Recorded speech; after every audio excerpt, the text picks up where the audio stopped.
Hello and welcome to Horror Madness with Deb and Dana.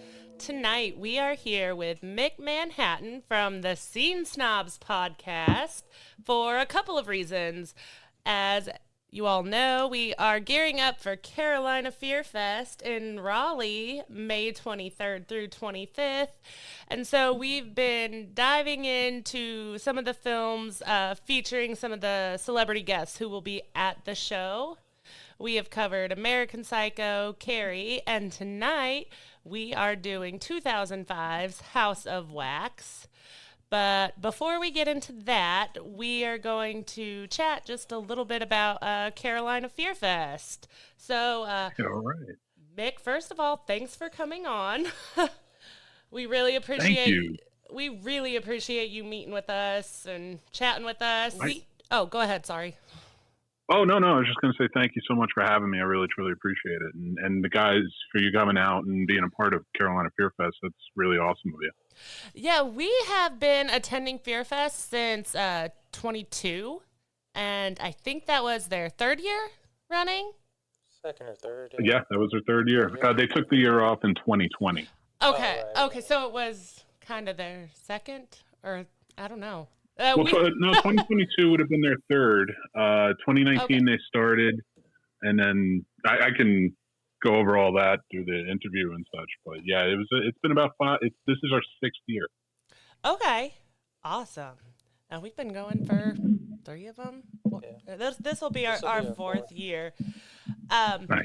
We absolutely love this convention. Some of our best convention stories happened at Carolina Fear Fest. So for people who might be new to the event, can you tell us a little bit more about Carolina Fear Fest and how you first got involved? Oh, yeah. Thank you again so much for having me. I really appreciate it. And Carolina Fear Fest is my favorite. I've been going to horror conventions since 1999, and I am so happy to not just be partnered with them and work with them in this fantastic horror convention, but it's just genuinely a lot of fun. It is. I don't know how long you guys have been going to horror conventions, but there used to be it used to be very different. Even 20 years ago, like it was a different environment, different vibe. Everybody sort of knew each other. Yeah. It was, it wasn't as big or broadcast as it was now.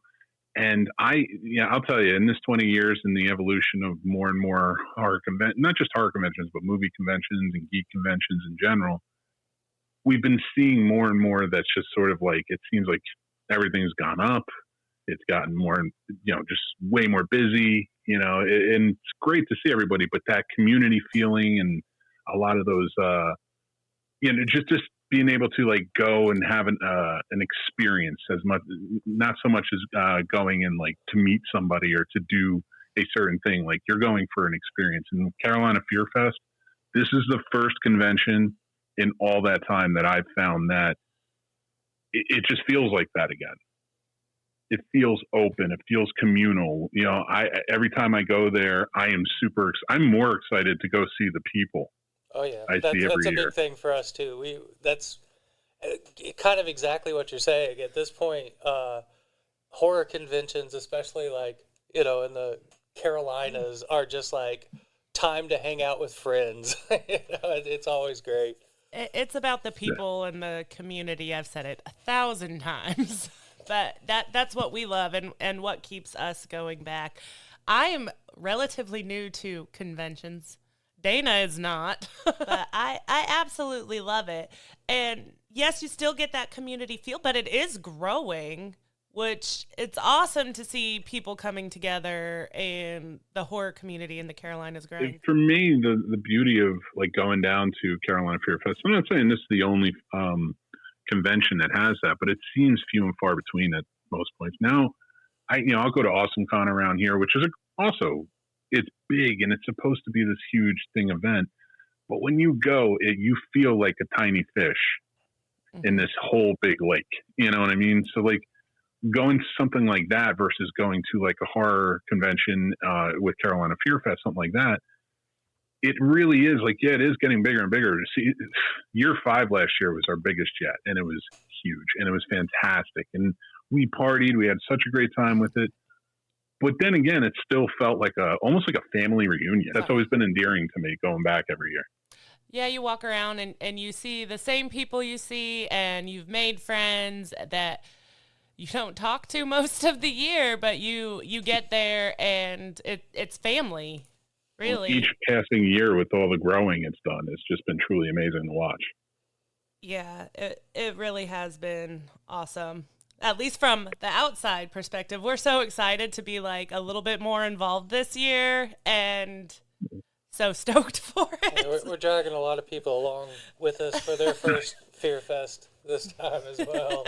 I love to hear it. I love to see the numbers come out and just really come out and have a good time. Like, I love hearing everybody's experience at the end of the weekend. Oh, it's always a great experience. Yeah, almost all of our most amazing stories are from Fear Fest. Like, the craziest, most coincidental things just turn into like these awesome stories that we're going to tell forever. Oh, yeah.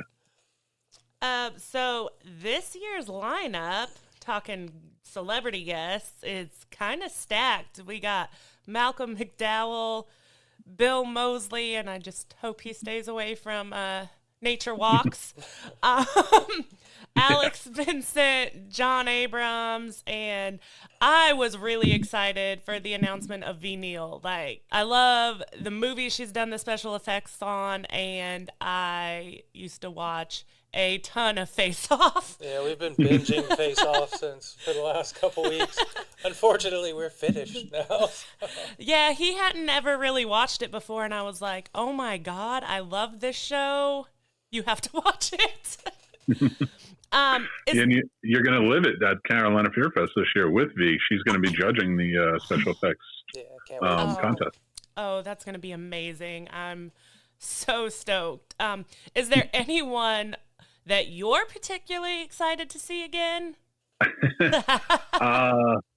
There's a few. Well, Bill Moseley and I were supposed to do an interview, and he was supposed to come. So I get there early to meet with people and like kind of help get everything set. And I'm the media partner for Carolina Fear Fest, so I handle like their YouTube, but I also handle their getting their videos and their podcasts and all that stuff in order. Mm-hmm. And Bill Moseley was supposed to be on at that time when he got hit and went to the hospital. Oh my goodness. And I was like, oh, and I didn't. I'm perfectly fine not doing the interview. Wishing him not happen to him. But I was like, this is insane. And I remember them telling me, because I was sitting there and I'm set up, and I'm like, but he's got an interview in 5 minutes. And I said it jokingly, of course, but like, I am very excited to be able to sit down with him finally, because we missed out on it last year, and I'm glad he's doing well. Malcolm McDowell, I am very excited to see. I was his personal assistant at the Florida Film Festival in 2008. Oh, wow. Now, awesome. I do not expect him to remember me in any way, shape, or form. Right. But I am super excited to be able to meet him again, because he was so gracious and so sweet and just a really wonderful human being. And like, I would love to be able now, in this capacity, to be able to talk to him a little bit more rather than just that type of dynamic, Right. Yeah, I'm really excited for Malcolm McDowell. That's huge. That's like seriously huge. Yeah. I told people for years after Halloween 2 came out, and everybody was like, oh, that must be what he's like. I'm like, nope. I was like, he's acting here because he is great to his assistants. I can at least say that. Oh, that is awesome. I'm really excited for this Fear Fest. I really It's going to be a great time. So if somebody is coming to Carolina Fear Fest for the first time, what kind of experience can they expect? Like we said, we're dragging a couple of our listeners along for their first Fear Fest. So what can they kind of expect, and do you have any tips? Well, one thing I would say is hold on to your program. 100%. Program is going to be your best friend, just to know what's going on at what times. It's got the schedule. It's got your killer clues on there. and just to kind of be privy to it. Another thing I would say is follow Carolina Fear Fest all over on social media, because they do different things in different platforms. So you're going to want to stay in the know. And if you're tagging photos, but if you're tagging photos, you're going to want to hashtag Carolina Fear Fest 2025. I'm getting out of myself, 2026, but 2025, stuff like that, because we want to see those pictures too. We want to be able to interact with you, and do not be afraid to just get in there, talk to people. These are all horror fans. They're all cool. I've always seen it as people really seem to come in kind of overwhelmed at first, because it is a huge building. It is. And they have the whole building. So the entire Jim Graham building down at the NC State Fairgrounds is dedicated to Carolina Fear Fest. And as soon as you come through those doors, it starts and you're there. You got your panel rooms. You've got the entire corridor has everything you can think of. They're going to have tattoos there. They're going to have podcasts there doing their stuff. They're going to have vendors all over the place, both of all types of and varieties of horror. So don't think you're just going in there, it's all going to be horror movies and that's it. But if you're a fan of all things horror, they will have it there for you. Trust me. Oh, for sure. The vendors are amazing. Yeah. We have befriended so many vendors through horror conventions. It's crazy. The smart way to go, for sure. Yeah. Definitely. And we love seeing them at the conventions. It's always a good time. And I love them too. Just we do a thing there called the $20 challenge, where we, me and my partners will take $20 and go out and try and buy as much stuff from the vendors for $20 as we can, and whoever wins at the end wins. And it's kind of taken off with them, because now they're always like, "Oh, I got this deal over here. Come over here." And it's like, okay. Aside from celebrity panels and photo ops and vendors, what other kind of programming will there be this year? I'm glad you asked that, because there's year 5, year 6, I should say. You see, that's where I get mixed up. I'm saying 2026, and it's year 6 this year, because it skipped over from 2020. But there's so much, and one thing I want to say about the people who put this on, especially Steph and Destiny, who run this, and they kill it every year. And I talk to them all year long, so I know how nervous they're getting. I know they're like, I don't know how we're going to top this, top that. And every year they're throwing things in that they're like, they've always planned on, but now it just gets bigger and bigger. But they're doing it in such a beautiful way. And the reason I say that is because there are lots of stuff to talk about. We're going to be doing, like you had talked about, panels, even more this year than ever before. And we're going to be covering a lot of things, not just Q&As, not just last year I did a show called Real Combat with Amelie, from Terrifier 2. And basically what she did was in her panel, she's 14, so she hasn't seen a lot of stuff. So we just had people coming up, and I have this game show called Real Combat, where 2 people pick out a movie and then they debate on why I should watch that movie. And so we did that with her, and it went over I didn't want to do it again. It was just kind of an impromptu thing. And now this year we're doing it on the main stage. People loved it. They just want to get into it. We do, we're going to be doing more fun stuff with Stump the Scene Snobs, more horror trivia where everybody can come out. Costume catwalk, which cosplay is going to be so much fun. They did that last year with the costume contest, and that was such a great time. You're going to have the filmmaking film fest titles playing all on Saturday and Sunday. You're just going to have tons and tons of stuff. Remember the Saturday night parties coming up? We've been doing that for the past. This will be our 3rd year. Yes, we have been. And this one everyone. is going. It's good. Did you see the theme this year? Yes, I'm so stoked. I am very stoked too. I think it's going to be a great time personally. But for anybody who doesn't know, we are doing a prom theme, an 80s prom theme murder mystery dinner. And it's all under the guise that we're shooting an 80s prom horror movie. So come dressed up. Maybe you'll be an extra in a movie. Who knows? And we're going to have some really fun times. The food's going to be there. The entertainment's going to be there. You get to solve a murder mystery maybe. So that's going to be a good one. But if that isn't something you want to do on a Saturday night, they're going to be doing ghost walks. They're going to be doing seances. Everything is just covered under these, and I'm so excited and here for it, honestly. The seances are a new addition this year, and I'm pretty excited for that. We've done the ghost walks. We always do the party. We always have such a blast at the party. Well, here's why I'm annoyed about the seances. Oh. That was my idea. Oh. And the reason I said it's not that they never wanted it. Again, they have a long list of stuff they want to do. But I was begging for a seance because I'm the guy who they put into the mix of all this stuff. Ghost hunts, stuff like that. We do a lot of stuff at the podcast for live events. And I was begging. I'm like, please, can we do a live seance? And they're like, no, we can't do it. We can't pull it off. I'm like, I can pull it off. Let me do it. And then they booked it this year. They thought it was a great idea, but now I'm going to be at the party, so I can't do a live seance. Oh, no. Aren't they doing the seance every night? Yeah, but I'm going to be Friday. Yep. I'll be on the main stage for a couple of shows, and then they just pushed me out enough that I can't make fun seance. Oh, man. We'll let you know how it is. Please do. Yeah, we are so excited, and we're excited to be more involved this year. And I think our first year of Fear Fest, there was a VIP meet and greet. Oh gosh. And it was and turned into like the greatest experience of our entire lives. Like it was so cool. It was, and I'm never allowed in those, so I don't know if they're good or not.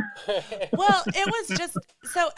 It was like, was it Thursday? They keep me too busy. It was Friday night, and it was when only VIPs could go Friday night. And it was just like me, Deb, like 2 or 3 other people, and like most all the famous people. and it was awesome. I got to talk true crime with Felissa Rose and listen to Chris Mulkey play the guitar and talk to Tom's. Oh, go ahead. Sorry. I haven't had a bad experience with any of the celebrities yet. Oh, yeah. No. They've all been really sweet, really nice, really respectful. Like, you can hear horror stories about, at conventions with some of the celebrities. Mm-hmm. I've never had that personal experience. Yeah, I don't think we have either. No, not at all. No, we have had nothing but wonderful experiences, but I think our favorite experiences have been Carolina Fear Fest. It's hanging out with Danny Hassel at the hotel after the convention's over, and everybody is just so wonderful, and we've made such good friends. Yeah, we used to do that too. I'll call it out for you guys on here, but the Ramada. Oh yeah, that's where we don't stay there anymore. Because it's kind of all over the place now. But the Ramada, because we wanted the guests to have the closest hotel. Yeah. So it became that was like the central spot after. Yeah. And man, were there some fun parties after Carolina Fear Fest. Now I haven't been in the Ramada in a little bit, but I remember year 2 or year 3. Which year was Stephen Williams there? I think it was 2022, say, maybe 23. He was there, and like he was just outside smoking a cigarette at the hotel, and he let us all sit there and talk to him, and he just told stories for hours. Yeah. And like you don't really get that anywhere. I've been to a lot of conventions. I've worked on a lot of film sets. You don't get that anywhere. Good times. Yeah, that's for sure. Absolute craziness that like you just never expect to end up experiencing. So good. Should I tell it again? Just so many memories, especially that place. Like I always have fondness for the Ramada. I mean, so the whole Tom Savini in a banana hammock hanging out with Felissa Rose and Dave Sheridan. I mean, like, that's just a thing that shouldn't have ever happened, and is like, I don't think that can be beat. No, it's one of my favorite convention memories ever. Just hey, listen, that's something. Sex machines out there at the banana hammock. There you go. I mean, He looked good for 75 in a banana hammock. I mean, but it was just, that moment will be ingrained in my head forever, and so many more. And yeah, I'm so excited. I know it's going to be such a great time. We will get into House of Wax in just a minute. Mick, thank you so much for answering our questions about Fear Fest. And if you are listening and you have not gotten your tickets yet, what are you waiting for? Mick, can you tell everyone where to get their tickets and what options are available? Well, I'm going to tell you guys, definitely get out there and go to carolinafearfest.com. It's, even if you just type in Carolina Fear Fest in Google, it'll be the first thing that pops up. And you're going to want to get your tickets. You're absolutely right. Like, if there are any left. Last time I checked, there were a few left of the VIP, and a couple of the weekends, which are both good passes to get if you plan on going and want to experience the whole thing. If you want to be a part of the VIP, should get you into the Saturday night party. I do have to double check that, so don't hold on to that. Don't hold me to that. But I think it's a discount. I think it's either a discount or it came with. I wasn't sure if it was VIP. The weekend you do have to go and get them. I think there's a discount there as well, or you can go on your own. That's for the Saturday night party. But if you want to go just day to day, there are tickets for that available. But I also want to point out that there's a very special pass this year because there's another anime convention going on. Mm-hmm. And they have this thing called the Con Hopper Pass, which is the first time doing it. And if you do decide, hey, I want to go be at Carolina Fear Fest on Saturday and Sunday, but Sunday I want to go to the anime, or Friday or Saturday, I should say, and Sunday you want to go to the anime, get your Con Hopper Pass and you can get into both. And that other one is also in the fairgrounds? It is not. It's a little bit, it's not too far away, but it's just a little bit down the road from the fairgrounds. Okay. Awesome. So now we can get into the horror of it all in so many ways. So, yeah, House of Wax, the 2005, not the original, the remake. The remake of the remake. The remake of the remake. And we picked this one because John Abrams is going to be there. So we were like, okay, let's do House of Wax because we both love Paris Hilton and she's in it. So, yeah, this movie is also starring Jared Padalecki, Alicia Cuthbert, Chad Michael Murray, and, like I said, the ever-fabulous Paris Hilton. Please don't forget the amazing and incomparable Brian Van Holt playing Bo, whom just as a turn, his last movie was called Boneyard, and it starred Mel Gibson, where he played a Mexican detective, and he looked more Mexican in this movie than he did in that one, because he's Irish Scottish. So I don't even know why. But then you look in this movie and you're like, I could see him pulling it off in this, but I promise you, go watch that horror show. And see him try to pull off with blonde hair, blue eyes, and freckles. I know I've seen that, but that's one of those movies. I don't know. We watch so many movies these days. I don't remember a single thing about it, but I know I've seen it. I watched that movie, and immediately when they go, Detective Ortega, and he turns around, I'm like, what? Why are you in this movie? I like Brian Van Holt. Even in this one, he was a perky, but he's always been one of those character actors that when he pops up, it's like, oh, familiar face. I know this is going to be cheesy now. And he did not disappoint. No, he didn't. I mean, overall, I didn't think the acting was horrible. I mean, it's a good movie. There's some great gore. The acting's good. The filming's good. Everything's good, but it suffers from that early 2000s of meh. I don't know. I guess a bunch of people were like, hey, we could just make a horror movie and we're like guaranteed to make money off of it and we don't have to really try. Just throw Paris Hilton in it. Yeah. I mean, it really is. I mean, like, just from the advertising and everything, this is just a Paris Hilton vehicle.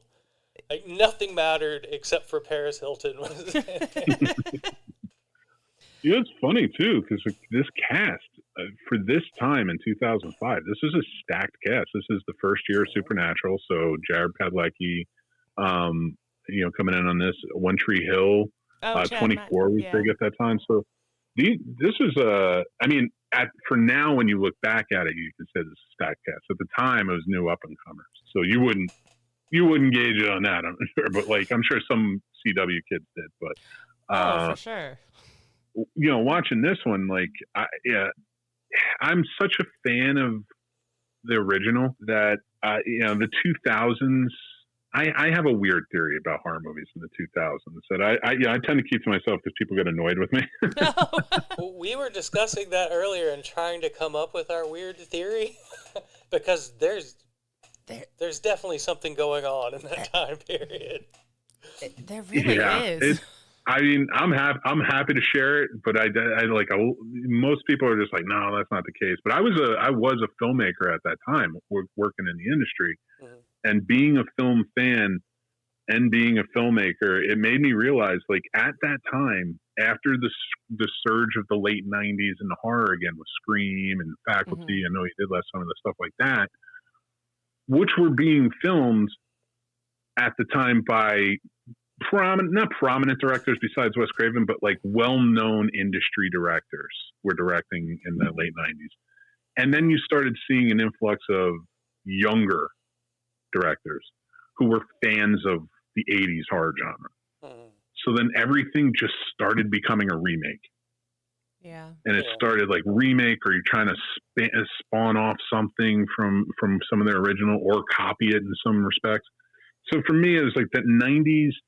It was 2012, 2013 when we started really breaking away, started getting back towards the horror in the indie world that I feel kind of pushed into the forefront of the of mainstream horror by 2016, 2017. And, I think we're on a good track now. Oh, yeah. Oh, for sure. Yeah, those 2000s, though, I think it was just film fans who became directors. And then there wasn't.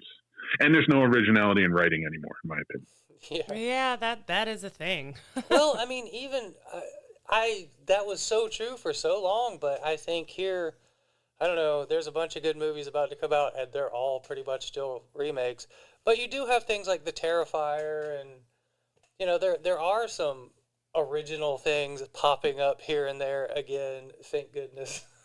I have a bone to pick with Terrifier personally. Uh-oh. Not in a bad way. I like the movies. Mm-hmm. But we have to be serious about what they are. Oh. That's Silent Night, Deadly Night, but with a clown. Yeah. That's all it is. And in my opinion, in horror, it goes. They made an iconic, cool, killer. They've actually added somewhat of a storyline after you get past the first one. Right. Mm-hmm. And I love it. My only bone with that is it's because it's doing so well indie-wise, and it should be. I am not taking that away from it. I don't want to see that become the staple of what people are trying to make. Kind of like what they're doing. What is it? The public domain movies now? Yeah. All the Winnie the Poohs and all that. Scream. Horror fans are smart, and horror fans want smart horror.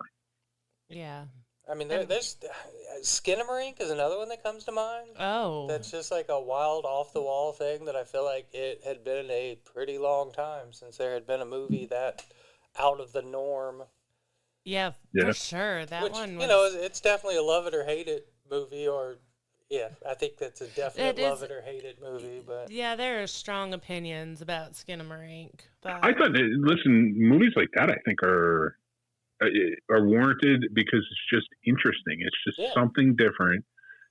You need to experiment with stuff like that. I was saying that with, I don't know if you saw Steven Soderbergh's horror movie this year, Presence. No, we have not. It's a Soderbergh movie. It's very Soderbergh-esque. But it's all told through the POV of the ghost in the house. So you're seeing all the family dynamics played out through the ghost eyes, everything. And I really enjoyed that. Now, is it by any means the best ghost movie? No, but it's different. It's interesting. And it's all POV, which is something that people tend to skirt when you come to it. When you come to the found footage stuff, they'll pop in and out of POV sometimes, or they'll take you out of that reality. This, nope, they kept you in it the entire time. Yeah, that sounds really interesting. Yeah, we'll have to check that out for sure. It is dull, though. I will tell you that. Dull in the sense that it is a long, slow burn movie.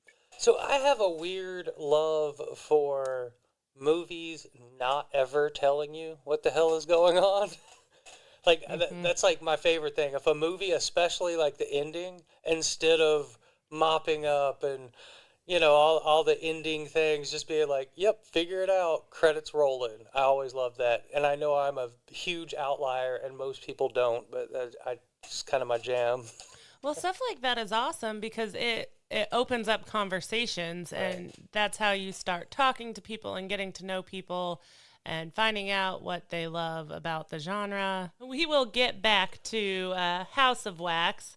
This movie is about a group of friends on their way to a college football game, and they end up in a ghost town with a broke down car and try to find help in the little town nearby. It's very tropey.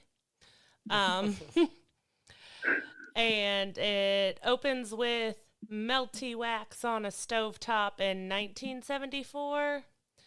And they're smoking cigs and making wax sculptures. Freddie Prinze would say it's really cool. Because this part of the movie makes me so sad for the twins, which you don't know are twins yet. It's kind of an awful scene, and no wonder they turned out the way they did. And it just cuts to present day, and Paris is looking gorgeous, and Jared Padalecki looks so young, and he really did. We all did. Touche. One of my first notes about this movie was everything about it screams early 2000s, and we already went into that. The music, the vibe, it has that feeling of a early 2000s movie. Soundtrack, though, is kind of great. Like, the actual soundtrack. Yeah, I was kind of shocked at a lot of the song choices. They were, I'm me, so there was a lot of songs that, Deftones and Manson and stuff that, especially when this first came out, made me appreciate this movie more than maybe even I should have. I don't agree with that after watching it again. Yeah, no. I might buy the soundtrack though. Yeah, no. The music is, there's just some great songs in this. I was singing along. Yeah, and it is kind of that time period that a lot of movies were just like bunch of new metal. Yeah. And there definitely is some new metal, but they don't just go hard on Limp Bizkit songs every 5 minutes. My problem with a lot of movies like this that had soundtracks like this, which again, I agree with you, all of them back then had soundtracks like this. There was some killer music on these. Mm-hmm. My issue is that no one in these movies looks like they listen to any of these bands. Oh God, no. Yeah, so that was one of the biggest things I thought stood out to me so hardcore in this movie. Also, we don't generally completely follow. We jump around a lot. Yeah, we jump around a lot. So sorry about that. But so they're in a garage in this weird little town, and the dude's radio comes on. And it's Marilyn Manson. Where did this guy get that CD? Why would that dude be listening to Marilyn Manson at all? Manson from 95, 96, right. Not even Mechanical Animals. Feels a bit impossible that he would have been, jamming to that in his garage. They went straight to Dried Up, Tied Up, and Dead to the World. Yeah. That's a solid song, though. So yeah. It is. When I was singing along, that's what I was singing along to. So then they're driving into the town, and they see the sign for Trudy's House of Wax. And I think this has nothing to do with the movie. There's something so creepy and fun and beautiful about wax museums, and I just fucking love them. Yeah. If I could just comment on one aspect of this movie that I it kind of bugs me a little bit because it is a remake, but it seems like it's not a remake of the right movie, if that makes sense. I don't know if you've ever seen Tourist Trap. I think it was from 79 or 80 with I think it was Chuck Connors, and I know Tanya Roberts was in it. Way back in the day. Now I like the original. The original is this story too, with the the theater and things like that. But it seems more with the Roadside Lost has this kind of attraction of wax. Tourist Trap felt very much more close in tone to this, and I almost would have preferred it in a weird way, if that makes sense. Oh yeah. That they went with that one because I kind of like that movie a little bit more. I know I'm besmirching Vincent Price, but I love Vincent Price. Tourist Trap was a really kick-ass horror movie. But in this movie, there's literally a house made of wax. It's true. But wait, did you know that it's actually made of wax? Yeah, 100%. Yeah. Somehow. Yeah. I wondered that through the whole movie. Like, how is that even possible? I don't think it would be. And wouldn't the sun melt it? Yeah, I think there'd be a lot of logistical, especially. So, where did tons and tons and tons of wax come from? And if you can't even get to the town, where are these, just endless trucks full of wax coming from into this town? He melted down all those Marilyn Manson vinyls. Right. Because there's a lot of wax in this town that doesn't exist anymore. So much wax. Melted It wasn't the earwax of all of his victims? Right. Probably. Goodness. So these kids are bopping along, being kind of the douchiest of douches. Yeah. I don't know. They didn't seem cool, except for Paris. They're kind of dicks to each other, too. Yeah, they are. Does it ever feel weird that every friend group in these 2000s horror movies really didn't seem like they wanted to be around each other? Right. And they all look way too much alike. Like, if you described that's all the guys in this movie, it's the same description for everyone. Yeah. You either look like Superman or you look like Chad Michael Murray. That was the two. Yeah. Chad Michael Murray. I don't like Chad Michael Murray as a bad boy. He plays a much better good boy than a bad boy. I don't like him. He's coming back. He's making a big comeback this August. He's going to be in the sequel to Freaky Friday. Oh, yeah. Oh. He played Lindsay Lohan's boyfriend in the original one. Yes, he did. 1 and 2, wasn't he? Was he? Was there a second one? I didn't even know if there was a second one. You know I thought this was a second.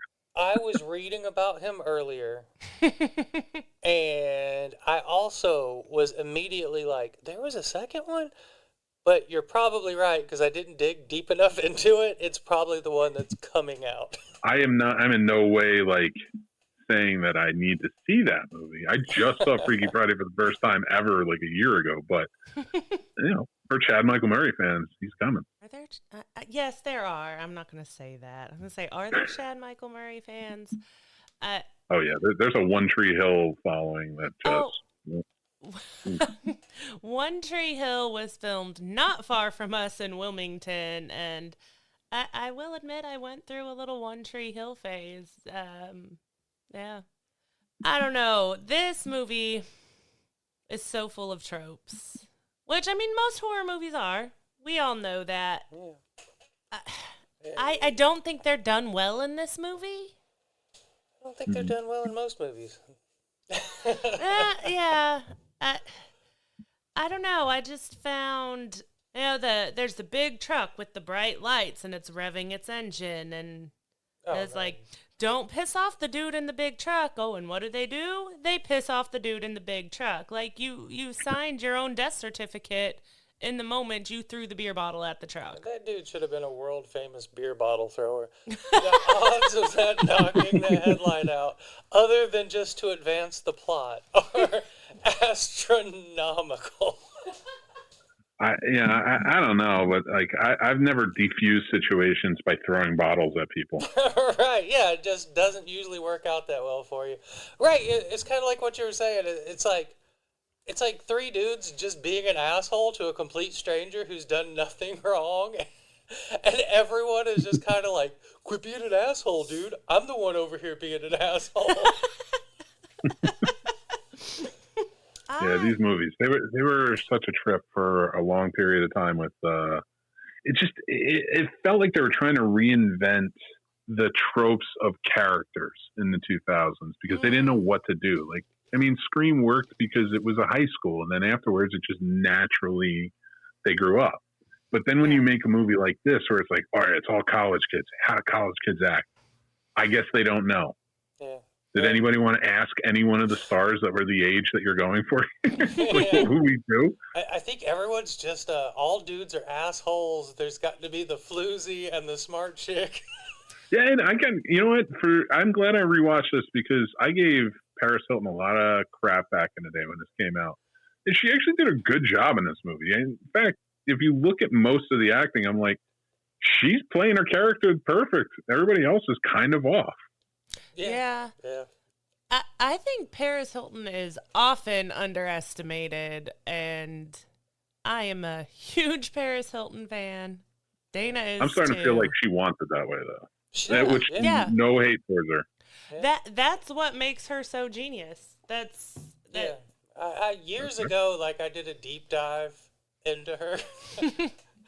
And I was just like, oh my God, she might be like one of the most genius human beings that ever lived. Like, she just makes shit tons of money and makes all of her friends as rich as she is.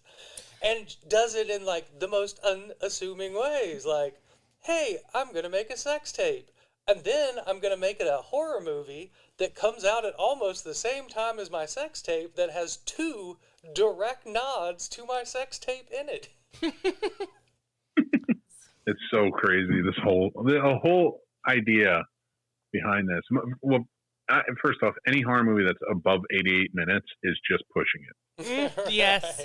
Yeah, like, be real. Like, at what point? Like, I get a Silence of the Lambs, but there are exceptions to rules. If you were writing a level of horror movie that just the writing alone is going to keep people intrigued. And you know what I'm talking about when I say that, but like a lot of people don't because I'm tired of people like comparing great movies like that to like Ice Cream Man. Right. And it's like, you know, Ice Cream Man has a place. I'm not saying it shouldn't exist. I'm not saying House of Wax shouldn't exist, but it's not The Pit and the Pendulum. It's not going to be this intriguing thrill ride, you know, in certain areas and stuff. So for me, it's one of those things where, like, when you get a movie like this, and they pumping them out back then, keep it short, keep it, like, sharp, good dialogue at least, and, like, just give us the practical effects. And they couldn't do any of that back then. No, there was this weird mix of practical and CGI, and... I will say some of the gore in this was really cool, though. Yeah, there was... For sure. I think almost all of the gore in this was like exceptional, really. Like when they're peeling the wax off and he's got the flesh underneath, and I mean, there was just several things that I was just like, wow, that is like crazy well done. I know.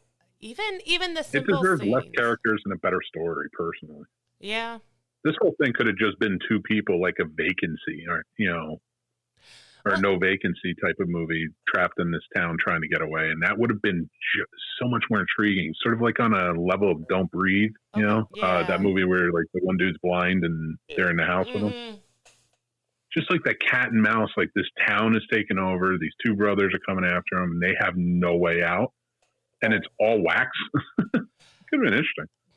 Obviously, I mean, the premise is super cool. There was a bunch of character development that didn't need to happen because there was no development in the characters. But seriously, they spent the first... How long is this movie? Hour and... It was like an hour and 50, wasn't it? Yeah, so for... The first hour and a half is character development where nobody develops. And then there's like... 20 minutes of good gore, and let's not forget the twin brother and twin sister that have the best romantic chemistry ever. Oh, it was so creepy. There was that level I think they could have played on it more, like the good twin, bad twin, and they hinted on it in the beginning where they were like, "Oh, I'm the bad twin and you're the good twin," and that theme was running through the movie, but they could have gone more into that and less into. Well, so in one of those special features, when Robert Richard, Bob Dick, he was talking about the script revisions and what a multicolored rainbow of a script they had, actually doing the movie. And I guarantee you, at some point in those rewrites, a lot of things made a lot more sense. Of course, too. I mean, things get so bastardized in a way, through all these rewrites. But the beauty of of how they told this story. Which is see, that's the thing. I want great horror movies, but I can't not have the camp and the cheese either. Oh, absolutely. And this movie has it, even if they weren't going for it. So that's the fun part. But the twin aspect. Let's go back to that real quick. The only reason you know that he's sort of a bad one is because everyone said it, and he kind of knows how to fight. Yeah. Also, I think she fights better than him. Yeah, kind of does, I guess, ultimately. I like how mad, what's his name, Sam Winchester, as I'm going to call him, for the rest of the duration. It's sad how angry Sam Winchester is. Just, what was he mad at One Tree Hill? Is he oh, you guys replaced Gilmore Girls? Calm down. He was so angry throughout. He was, and they tried to play up this whole they don't like each other, and I didn't want them to go into it deep, but yeah, they just didn't go into it at all. Was he just jealous because dude was dating his sister? I mean... Yeah, I think that they blatantly say that one time, don't they? That was the whole... Yeah. I mean, I will say the chemistry between Chad Michael Murray and Alicia Cuthbert in this movie was awesome. Their scenes together were great, and I felt a little awkward. Yeah, that one towards the end, it's just they're gonna kiss, right? They're definitely about to kiss. And then I was like, really? I wasn't even thinking about it. And then our friend was like, they're brother and sister, and I was like, oh, fuck me, they are. Oh, yeah. None of your movies, the sexual tension should not be so bad in your movies that you're questioning whether they're brother and sister or not. Yeah, that's awesome. Switch characters or something. I will tell you this, watching, you had mentioned, he looks so young, and go back to Walker, Texas Ranger for a second. Oh, goodness. Sam Winchester. I'm just going to call him anything but. If you want to watch an unofficial horror trilogy with him and just see how dynamically different he looks in everything, watch Cry Wolf, then watch this, and then watch the Friday the 13th reboot or remake. And it's this, he literally goes from kid to full grown bodybuilder man. So I was freaking out, and I kept being why does he look so familiar to me? And I was like, Supernatural. No, not him, the other one. I'm sorry. Oh. I jumped my own brain there. Chad Michael Murray. I was just racking my brain trying to figure out what I recognized or what actor it was that looked just like him. That would have been older. That would have been, yeah, it turned out it was just him. He just looks just like him. He was like, oh, that's him. It's him. He's in Riverdale. And I was like, oh, I actually forgot he was in Riverdale. Quite the opposite of the difference in looks of the Winchester. Wait, he was on that show Riverdale? Yes. Please tell me he was not a parent on that show. He was a cult leader. And a parent All of right, one I'll of, take it. But he was a parent of one of the high school kids. So yes, he was. Yes. He was not a teenage boy. He was a full-ass grown adult. Well, he's my age, so that's not fun. Yeah. I get the distinct because you feeling. go back and watch this, and you're like, I get the distinct feeling. I think all three of us are about the same age. Yeah. Yeah, fair.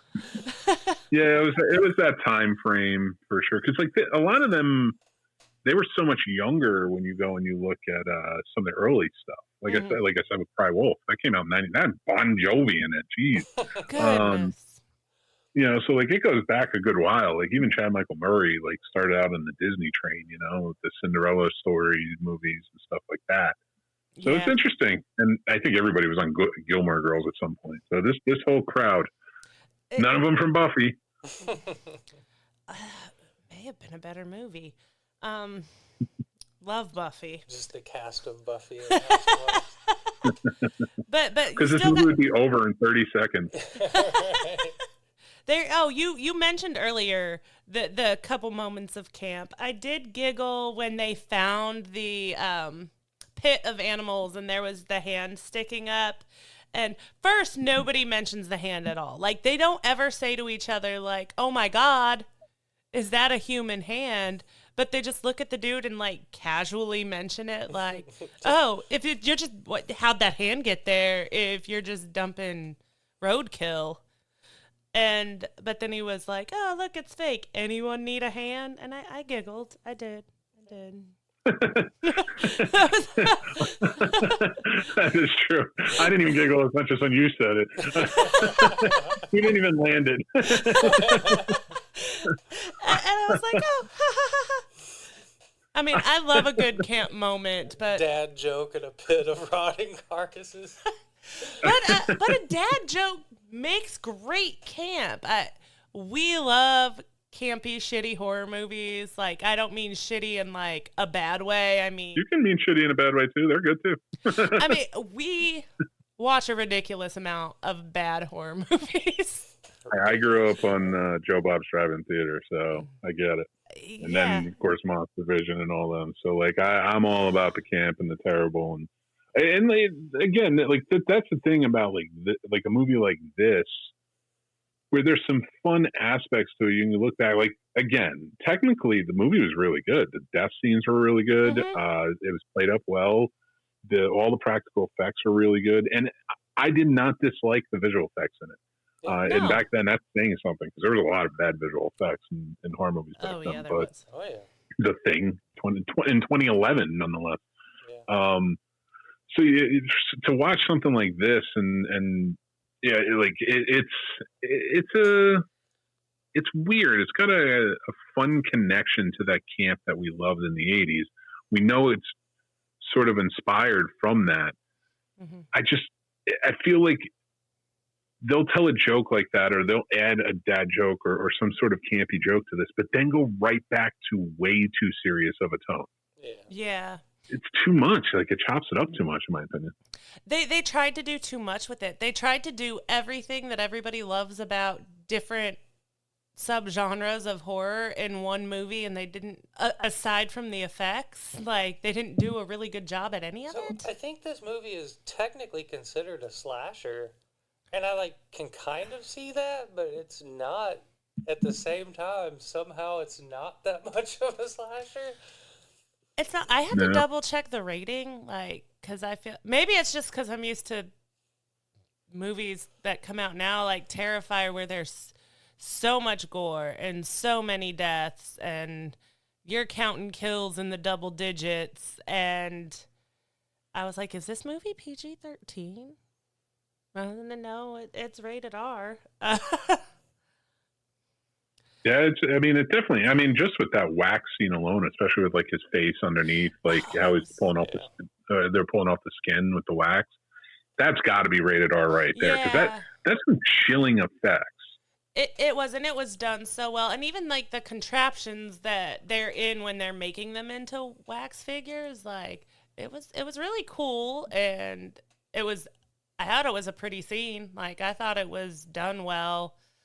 It's so hard to do a movie like this and be successful, in my opinion, when the original had Vincent Price as the bad guy. Like, this movie really does not latch on to your bad guys here. Yeah, it's just two brothers who, one doesn't talk, and the other one, he just kind of storms around. Like, they went for, like, the Jason effect, I would say, or the Michael Myers effect. but at least we're getting back to a more dynamic horror villain. I feel like that was missing for a lot of years, and it's evident in this one. Why doesn't this work? Is because your villain, who cares? Nobody cares about it. There's no sympathy for him. Even if it's not sympathy, but there's, your villain is charming, like Vincent Price was back in the day. Yeah. It's going to make for a more dynamic time. They tried to drum up the sympathy. I think they tried so much, and it could have been... I feel like this could have been a great movie, but there was missteps, and I'm not sure exactly when they happened. Is they need to remake this remake of a remake? No. No. Just leave well enough alone at this point. This movie has developed somewhat of a cult following. Like, people like this movie a lot, and just because I'm going to say it again, like Paris Hilton. I mean, we own it. Yeah. It's like the second time in a year we've watched it. Although that first time we watched it, I think we just put it on to go to sleep. Yeah. I don't think we paid any attention. Which is not a bad way to watch. God, I saw this in theaters. Yeah. Oof. Now I want my money back. Right. Yeah, I don't think theater would enhance this experience in any way. I think it might dampen it. I don't know. The little cryptid sculptures that I get they're both bad twins. Vincent did were really cool. A little tiny cryptid sculpture. Vincent's the good one. Bo's the bad one, right? Vincent is the one with the mask. Yeah, he's the good one. What? Mm-hmm. At the end, she's all like, but you were never a bad guy. He just tricked you into being a bad guy. Yes, that was the other play into the good twin, bad twin that never really landed in this movie. Which, that didn't matter at all. But they tried to make it seem like it was gonna. But that right there, like, you have that's the problem with all the writing back in the day with this. And don't mind me, everybody. I am called a scene snob, though, so give me a little bit of but if you think about it, like, that's why I was like, take away some of these characters so that way you can actually emote and draw up this story of these twins versus these twins and like how that looks. These two twins that are infighting.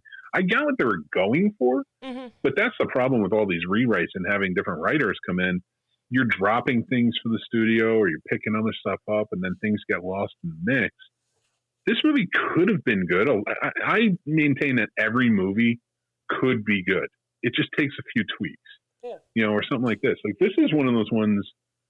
I would have preferred more of a Tourist Trap remake than a House of Wax. Again, for anybody who hasn't seen Tourist Trap, go watch it and you'll see there's this backwoods slasher feel to it that this one seems to trying to emulate, but it wasn't really the tone or the vibe of the 53 version. So it was one of those things where it's like even when you get to the movie theater and the town is in there and has all these victims, it's not the same. It doesn't land the same. I understand that you're trying to pay sort of an homage to the 53 version with his museum and the big theater, but it's just not landing. You haven't set this up. You haven't gotten to this point where we're all waiting and cannot wait to see how glorious this is going to be. They're like art form that they've been doing for years with all these victims. All I'm seeing is, like, first of all, you get an hour in before you really get any kills in the group. Yeah. And then you're finally, by the time it starts rolling, it happens few and far between. It's almost like you're playing a video game where they're finding clues along the way. And then it just pops off and then it's all done. And it's like, to me, it's like, you really need to start writing your stories so that way I understand these characters better than I'm trying to understand what's going on. A thing that stood out to me. So, again, we've got this whole town. It had to have taken them years to turn all these people into wax figures. Like, that's not something you could just do overnight, no matter what. So, why does this guy have such a well-stocked radiator belt collection? like 18 of every size rate. Why would that even? He has no need for a car. Why would those be stocked there? Because anyway, I love pointing out.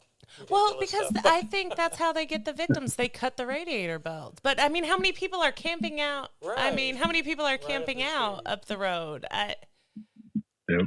And 15 miles away, that they're just gonna They're gonna somehow hike 30 miles and still make it to a game that same day in some other city. Like, I don't think you're gonna walk that far at all. Yeah, I like that. Yeah, I didn't even pick up on the fan belt, but if you think about it, yeah, that could be their trophies.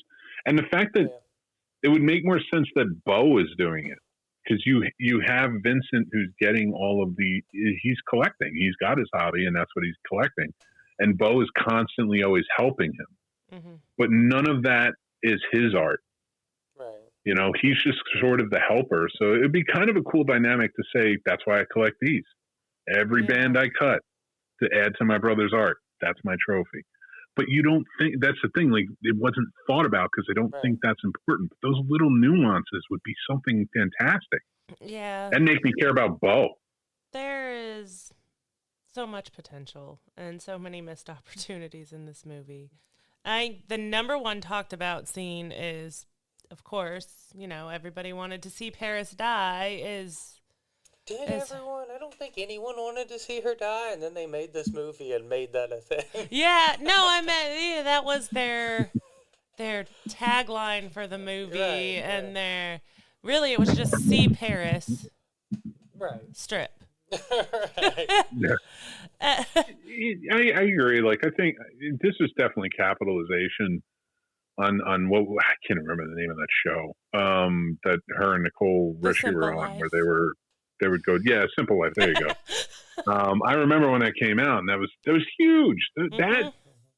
That propelled, in my opinion, and set us down forth. And I can go on and on for hours on that, and set us down this hellacious reality show driven path that we live on now. I do I don't think it was the first one, but if you remember how big that show made reality, after that, every celebrity wanted a reality TV show that wasn't like a rising star at the time, or, you know, everybody, you know, like, people wanted to get on these reality shows where they're doing Dance Moms after that also. So I just want to say, Paris Hilton and House of Wax, you created a timeline that I don't want to be a part of. So I think it's wild, speaking of that. So back in those days, it was like me and all of my like punk and goth friends and stuff gathering around a TV weekly to watch The Simple Life, because it was so ridiculous and we all loved it. And we would all sit there and be like, man, I hate this. Well, why do we watch it every week? Shut up. When it came out, I was in Germany, and I bought them all on DVD because I just wanted to see the nonsense that Paris and Nicole got into. And they just did a little comeback show. Yeah. Oh, boy. Yeah. No, listen, I get it. I get why people like stuff like that. But then you get them in these movies, because if you look at all the horror movies from that time, too, if it didn't have a CW kid or it didn't have some aging out celebrity, it had some sort of reality star or parody of a character. Remember Freddy versus Jason? Yeah. When they had, who was that, Jason Mewes, basically, that kid? He looked exactly like Jason Mewes in the movie. But you see, like, they're always trying to, like, parody something or have, like, whatever hot thing was on in the moment. Yeah. It takes away from the stories. Everybody's grabbing onto the nostalgia of things and hoping it hits. Yeah, I think that's why it made the early 80s of horror and the 70s so special. I don't even want to get back on track. I don't know. Like, they go back into the twin thing, and there's like this big reveal that they were Siamese twins, and that's why he wears a mask, as if we wouldn't have figured that out when we first saw him in a mask, or they didn't show his face in the beginning. You know, I hear what you're saying with that, but also, like, I just didn't care. It was supposed to be this big reveal when she saw the newspaper clippings. And it's like, oh my God, they're Siamese twins. I'm so shocked. Like, it doesn't matter. Like, if they are or they aren't, nothing has changed. They tried it with a couple things, because then they tried the second big reveal at the end where they were like, oh my God, they had 3 sons, not 2. Well, so that was a setup for a sequel that never happened. Yeah, but it didn't happen. I'm not surprised. Nobody cared. Nobody gave a shit. Like, I didn't look it up. I should have. I think this movie, like, did all right, you know? I certainly don't think it made anybody, famous or rich just from this movie, but I think it like made its money back at least. I mean, which it should have. It wasn't. The acting is all right. The Oh, yeah. soundtrack is great. I didn't really like this movie or dislike it. Like, Yeah, I'm so neutral. and we usually love a movie and can't talk about it because we have no opinion. I mean, we have opinions, but it's just like we could talk for an hour about how much we love this movie. Or we really hated a movie and we could talk for like 3 hours about talking shit about it. Yeah. And this is just kind of like meh. I could give or take it. We have a rule on our show that if you didn't like a movie, and nobody's allowed to rally against a movie unless they have a recommendation. So would it be okay if I asked you guys what your recommendation instead of this is? Oh, goodness.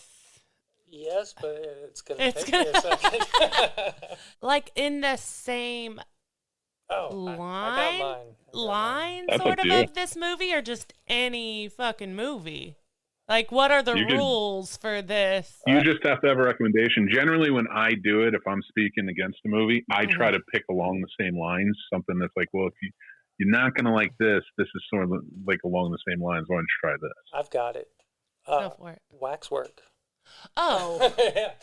No, oh my God, such a great movie. That was like the first horror movie I ever remember from childhood, terrifying the holy living crap out of me, and me being too young to understand what was going on.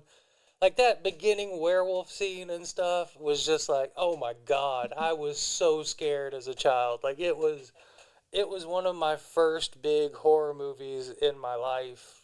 I was way, way too young to have watched it. There you go, horror heads. You better watch Waxwork. Okay, so my recommendation, it's in the same vein as far as, it's a little bit later than this, 2010, but it has the same vibe, and I love it, and Dana had never seen it, and I made him watch it. Trick or Treat. Oh, yeah. It has the same vibe, kind of the early 2000s-ish, but it's getting into where we're getting better horror, and but it's kind of good. It's pretty good. It's done. I love that movie. What about you? You know what? I'm just going to go with what I had said earlier and say Ghost Tourist Trap. I think it was 1980 or 79, like I said, but it's a really fun movie, and you get a Bond girl in it. So, and she was on 70 Show. So she was the blonde mom on that 70 Show. Oh. Yeah, and if you I would say watch that over this. Like, I think you'll enjoy that more. Right. All that being said, I'm going to be, excited to talk to Mr. Abrams if I get the chance. He did pretty good. I liked him in this movie. I did. He had a small role, but what he did well. Yeah. A little sideways trucker hat. We can all agree he was like an Ashton Kutcher via Punk, right? Type of character. Yeah. Yeah. I would almost say, like, that's why that was the gratification there for the guys, whereas, like, I guess Paris Hilton getting killed, like, being a horror fan, and I'm sure you guys know this, like, I would have rather, although her death wasn't uncool, I actually thought her death was cool. I just wish it was played out more than to make a joke of it. Well, so there was a thing that was actually in the special features of that kind of blew my mind when they do that close-up of her face, like, leaning against the ground with the pole in it. When we first watched it, I was like, oh, that doesn't really look all that much like her. That's, like, not that good. It was her. It wasn't a fake head or anything. It was literally her with a... Oh, that's when they traded her out. Yeah. Yeah, like when they show the close-up of her face leaning against the ground dead, that's actually her, and somehow it doesn't look like her. Well, hey, you know what? That's more points for me with Paris Hilton. She put on the makeup, she got in there, and she did it. Yeah, so I'm so bad about third acts. I always am. Third acts, like, are just, generally action, shit's happening, and it's like, I always find it so hard to take notes. Yeah. Towards the end of the movie. But I think think one thing, the house, the final scene of the house melting and everything, it's not the best looking thing, but for the time period, it's pretty decent. I mean, Scorpion King, the bad one with the rock scorpion. Yes. Yeah.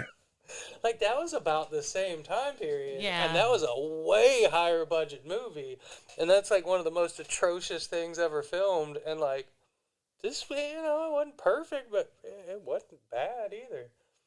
And then the special effects guy on the special features tried his best to make it sound like the house falling in on itself at the end was, like, practical. And I was like, nah, bro. That was not. That was not. Why are you trying to make it sound like that was practical? He was like, we got in there with heat guns. And he was like, it burst into flame because it was a bomb and started folding in on itself. And I'm like, well, I don't doubt that's, yeah, sure, that might have happened. That's not what's in the movie, though. Everything being said, it's a fine movie. I like to love or hate movies. And this movie is like the hardest Yeah, honestly, I guess if not for Paris Hilton, there is just like no reason to watch this movie. Yeah. Shameless plug. A couple of years ago, I did my top 100 horror films you must watch. Mm-hmm. I'm not saying you have to go to my channel. I'm not saying subscribe. I'm not saying you have to watch the 5-part series I did. But just watch those movies instead. Yeah. Speaking of I promise you'll be happier than watching this. Speaking of that, where can people find you? Oh, thank you again. Well, just to plug Carolina Fear Fest again, if you guys want to get your tickets, carolinafearfest.com. It's going to be great. It's running Memorial Day weekend, so you got 2 weeks left. Cannot wait to see all of you. I'm Mick Manhattan from the Scene Snobs channel. You can go check us out. We do all types of movies, not just horror, classic film reviews, new reviews, podcasts, everything. Like we take care of movies the best we can over there, and we love doing it. We'd love for you to be a part of it. So we love movies, and we know you do too. So join the Snob Nation. Awesome. Thank you so much for coming on, and we can't wait to meet you in real life, in person at Carolina Fear Fest. Definitely. I would love to get you guys on the mic too down there while we're there. So please, come. I'll have my booth there. So please make sure you come by, stop by and see me. We will for sure. Thank you. We won't just walk by you this time. Yeah. we've seen you lots of times. At least give me a wave. Right. We will come chat. for sure. I love it. And if we're doing real combat, come up and participate. It's gonna be a lot of fun. Yeah. I cannot wait. And thank you once again for coming on. And Dana? We love you, motherfuckers, and good night.